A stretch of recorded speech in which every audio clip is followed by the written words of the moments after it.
তওবা করো তাওবাতান নাসুহা, মুখলেস তওবা, খাঁটি তওবা করো, নাসুহা নামক তওবা করো।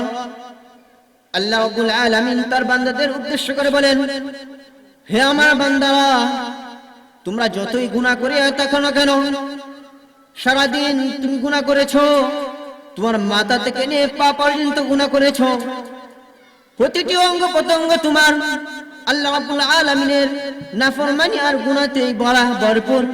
তুমি পাহাড় পরিমাণ গুনাহ করিয়াছো, কিন্তু মহান আল্লাহ রাব্বুল আলামিন নিকট তওবা করো, খাঁটি তওবা করো।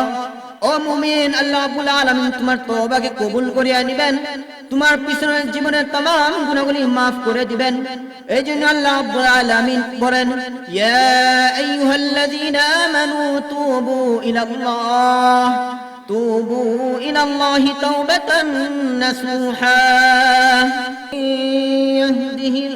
ইয়াহদিহিল্লাহু ফালা মুদিল্লা লাহু ওয়া মান يضلله فلا هادي له ونشهد أن لا إله إلا الله وحده لا شريك له ونشهد أن سيدنا وسندنا وحبيبنا ومولانا محمدا عبده ورسوله. أما بعد فقد قال الله تعالى في كلامه المجيد وفي فرقانه الحميد. بسم الله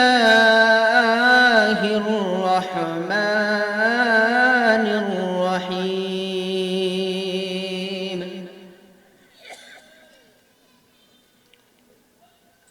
يا أيها الذين آمنوا توبوا إلى الله توبة نصوحا. صدق الله المولانا العظيم.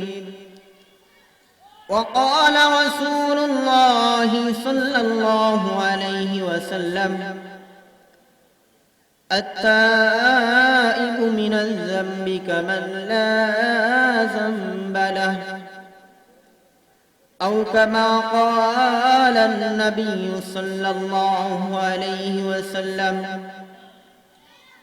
وقال تعالى في شأن حبيبه: إن الله وملائكته يصلون على النبي يا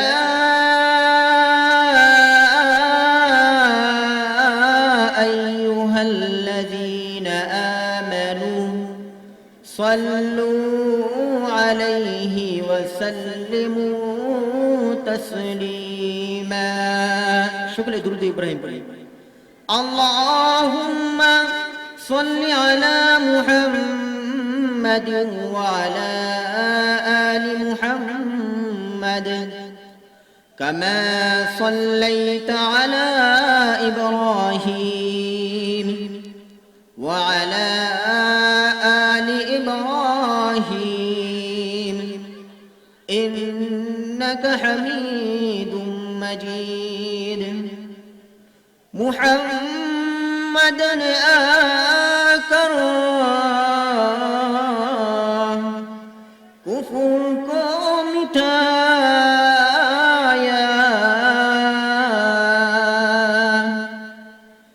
کفر کو مٹا کر صداقت اٹھایا.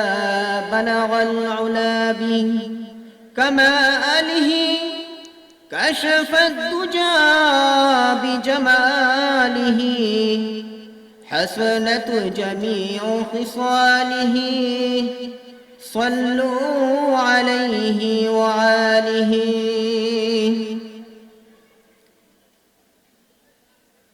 আল্লাহ রাব্বুল আলামিনের দরবারে অসংখ্য অগণিত শুকর ও সুজুদ যে মহান আল্লাহ রাব্বুল আলামিন আমাদেরকে অত্র মজলিসে অত্র মাহফিলে আসা এবং বসার মতো তৌফিক দান করেছে। সকলেই বলি আলহামদুলিল্লাহ। জামিয়া ইসলামিয়া ঢাকা মাদ্রাসা কর্তৃক আয়োজিত বার্ষিক ওয়াজ মাহফিলের অত্যন্ত শ্রদ্ধাভাজন সভাপতি হযরত উলামায়ে কেরাম, আমার সামনে উপবিষ্ট বাংলার প্রত্যন্ত অঞ্চল থেকে আগত মুসলমান ভাইয়েরা, পর্দার অন্তরালে উপস্থিত আমার মা ও বোনেরা, সকলকে আমার পক্ষ থেকে মুবারকবাদ। প্রিয় উপস্থিতি,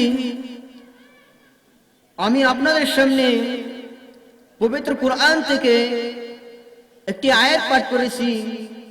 রাসূলুল্লাহ সাল্লাল্লাহু আলাইহি ওয়াসাল্লামের অসংখ্য হাদিস থেকে এক টুকরো হাদিস পাঠ করেছি।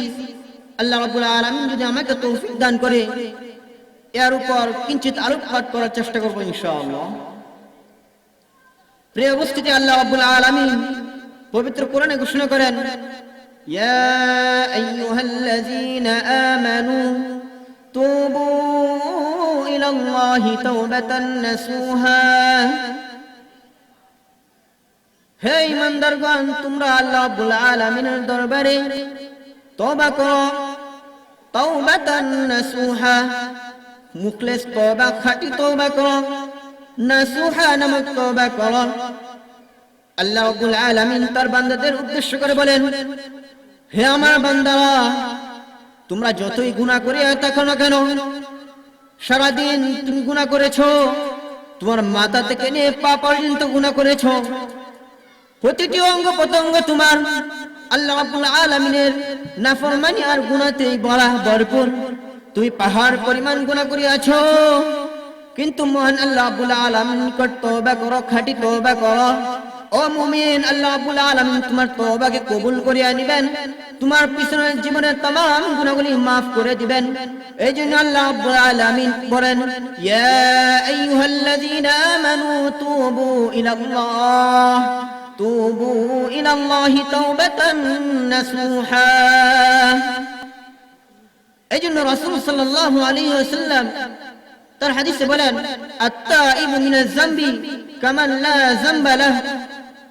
যে ব্যক্তি নাকি তওবা করেছে, আল্লাহ রাব্বুল আলামিন তাকে এমন ভাবে maaf করেন যেমন ভাবে একটি নবজাতক শিশু মাত্র ভূমিষ্ঠ হয়েছে, যেমন তার কোনো গুনাহ থাকে না, নিষ্পাপ থাকে। আল্লাহ রাব্বুল আলামিন ঠিক তদ্রূপ বান্দা যখন তওবা করে, তার গুনার উপর অনুশোচনা হয়, তখন আল্লাহ রাব্বুল আলামিন তার পিছনের গুনাহগুলো এমন ভাবে নিষ্পাপ শিশুর মতো আল্লাহ রাব্বুল আলামিন maaf করে দেয়। সকলে বলি সুবহানাল্লাহ। মুআজ্জাজ হাজিরিন, সময় সংক্ষেপ, আমি কথা বাড়াতে চাচ্ছি না। আপনাদের সামনে যে আয়াতটি বলেছি এর কিঞ্চিত ব্যাখ্যা করে আমি শেষ করে দেব ইনশাআল্লাহ। আল্লাহ রাব্বুল আলামিন বলেছেন তওবা করো। তো আমরা কিভাবে তওবা করব?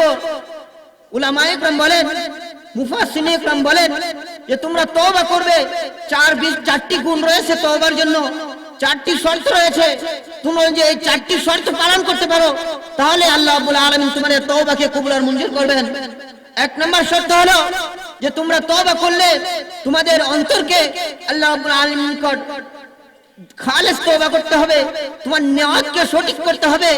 তুমি যে নিয়ত করো যে আমি এই বছর, আমি এখন যে তওবা করতেছি, এই মাহফিলের ভিতরে এসে আমরা যে আল্লাহ রাব্বুল আলামিনের নিকট যে তওবা করতেছি, এটা একমাত্র এমন খাঁটি তওবা হতে হবে যার মধ্যে তোমার নিয়তকে সহি শুদ্ধ হতে হবে।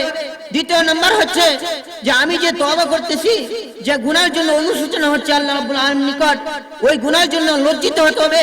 হে আল্লাহ, আমি গুনাহ করেছি, আমি তোমার পাপ করেছি, আমি ক্ষমা চাচ্ছি, আর জীবনে কখনো এমন পাপ করব না। আর জীবনে কখনো আমি গুনাহ করব না, কখনো আমি মানুষের হক মেরে খাবো না, অন্যের হক আমি কখনো মারবো না, অন্যকে ঠকিয়ে আমি নিজে জিতে যাব, এমন গুনাহ আর কখনো করব না। যে গুনাহে লিপ্ত থাকি না কেন আমরা সেই গুনার প্রতি আমরা তওবা করব। তৃতীয় নাম্বার হচ্ছে আমরা যে তওবা করেছি, যে গুনাহ করেছি, অতীতে আর কখনো এমন গুনাহ করব না। আল্লাহ রাব্বুল আলামিনের নিকট এমন ওয়াদাবদ্ধ হতে হবে যে আমরা ভবিষ্যতে কখনো এমন আর গুনাহ করব না। চতুর্থ নাম্বার হলো যে আমরা যে গুনাহটি করেছি এই গুনাহটিকে সারা জীবন আমরা ঘৃণা করে যাব যে হে আল্লাহ, আমি না বুঝে গুনাহ করেছিলাম, আমি এখন তওবা করতেছি, আর জীবনে এমন গুনাহ করব না, এমন পাপ কাজ করব না। যে তওবা এমন একটি জিনিস, এক ব্যক্তি সে যুবক ছিল, 5 ওয়াক্ত নামাজ পড়তো, আমেরিকাতে সে চাকরি করত। চাকরি করা অবস্থায় ওই ব্যক্তি 5 ওয়াক্ত নামাজ জামাতের সহিত পড়তো, সকলে তাকে পছন্দ করত।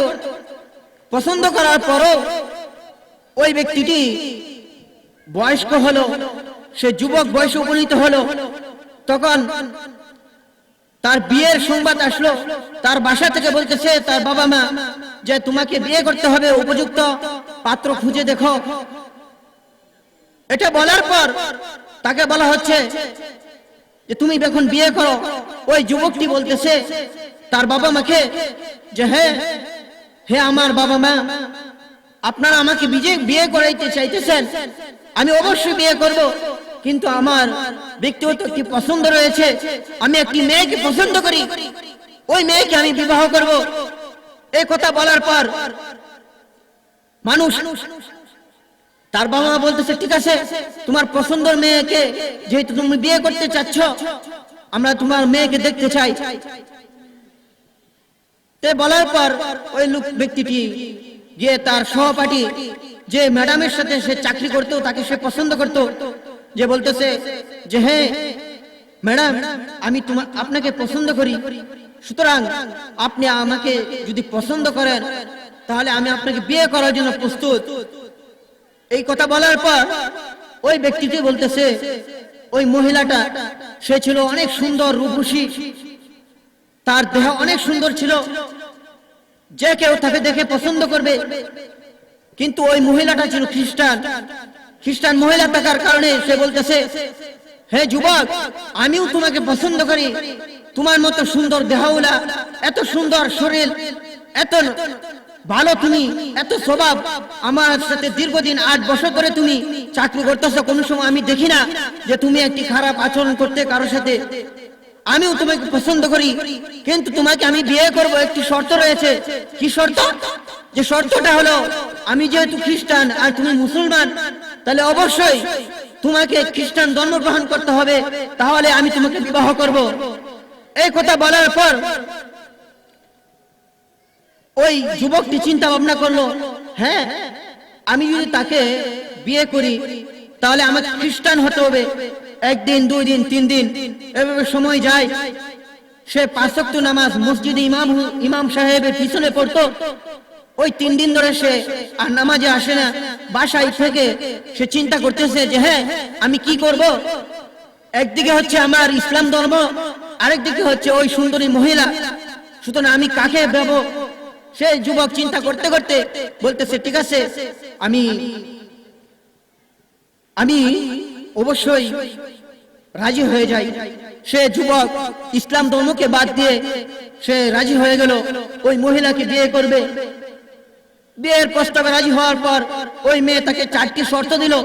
যে 1 নম্বর শর্ত হলো তুমি তোমার ধর্ম ছেড়ে দিবে, 2 নম্বর শর্ত হলো তোমার যত পরিচয় পত্র ছিল ওই সকল পরিচয় পত্রকে তুমি পরিবর্তন করে তুমি এখান থেকে আমি যে ঠিকানায় বলবো ওই ঠিকানায় চলে যাবে। আর 3 নম্বর শর্ত হলো তুমি তোমার বাবা মা, তোমার আত্মীয় স্বজন, তোমার বন্ধু বান্ধব কারোর সাথে আর যোগাযোগ রাখতে পারবে না। 4 নম্বর শর্ত হলো যে আমি যা বলবো, আমার ফ্যামিলি যা বলবে এবং আমার ফ্যামিলির পক্ষ থেকে যা তোমাকে উপহার দেওয়া হবে, যা খাবার টেবিলে রাখা হবে, যা আমরা খাই তোমার তা খাইতে হবে। তোমরা যদি তা ওই 4টি শর্ত গ্রহণ করতে পারো তাহলে আমি তোমাকে বিবাহ করব। এই কথা বলার পর ওই মেয়ের সকল প্রস্তাবে রাজি হয়ে গেল। সময় সংক্ষেপ, কিন্তু আল্লাহ রাব্বুল আলামিন ওই যুবকের কথা মিস করেন নাই। আল্লাহ রাব্বুল আলামিন ওই যুবকের একটি গুণ ছিল, সে পবিত্র কুরআনকে সকাল বিকাল তেলাওয়াত করত, কিন্তু যখন সে খ্রিস্টান ধর্ম গ্রহণ করলো তখন সে আর ওই কুরআন তেলাওয়াত করতে পারে নাই। কিন্তু সে কুরআনটা এমন একটি জায়গায় রাখতো, সেই কুরআনটা সে যখন ঘর থেকে বের হতো, অফিসে যেত, তখন ওই কুরআনকে সামনে নিয়ে একবার দেখতো, আবার যখন অফিস থেকে আসতো তখন সে সর্বপ্রথম কুরআন দেখতো। কিন্তু খ্রিস্টান হয়ে যাওয়ার পরও তার সে কুরআনে মহব্বত ছিল। কুরআনে মহব্বত থাকার কারণেই পরিপূর্ণ ঘটনা শেষ করতে পারবো না, সময় সংক্ষেপ, শেষ করে দিচ্ছি। আল্লাহ রাব্বুল আলামিন ওই কুরআনের নিসবতে কুরআনকে জড়িয়ে দিয়ে সে তওবা করার কারণেই আল্লাহ রাব্বুল আলামিন ওই যুবককে পুনরায় ইসলাম গ্রহণে ফিরে আসার জন্য তৌফিক দান করে। সকলে বলি আলহামদুলিল্লাহ। প্রিয় উপস্থিতি, এই জন্য আমি বলতেছি যে আমরা যতই গুনাহ করি না কেন, আমরা যদি অন্য ধর্ম গ্রহণ করি, আমরা যদি খ্রিস্টানও হয়ে যাই, আমরা যদি হিন্দু ধর্ম হিন্দুদের রীতিনীতি পছন্দ করে থাকি, আমরা তওবা করে নিব, তাহলে আল্লাহ রাব্বুল আলামিন আমাদের তওবাকে কবুল করবেন। এখানে উলামায়ে কেরাম আসতেছেন, বয়ান করবেন। আপনারা এখনো যারা বাহিরে আছেন, যারা সামনে দাঁড়িয়ে রয়েছেন, আমরা একটু ভিতরে চলে আসি। এখনই আমাদের দাওয়াতি মেহমান বয়ান শুরু করবেন। আমরা সকলেই জড়সড় হয়ে বসি। আল্লাহ রাব্বুল আলামিন আমাদের সকলকেই সুন্দর তওবা করার মতো তৌফিক দান করুক। ওয়া মা তাওফীক ইল্লা বিল্লাহ। আসসালামু আলাইকুম ওয়া রাহমাতুল্লাহি ওয়া বারাকাতুহু।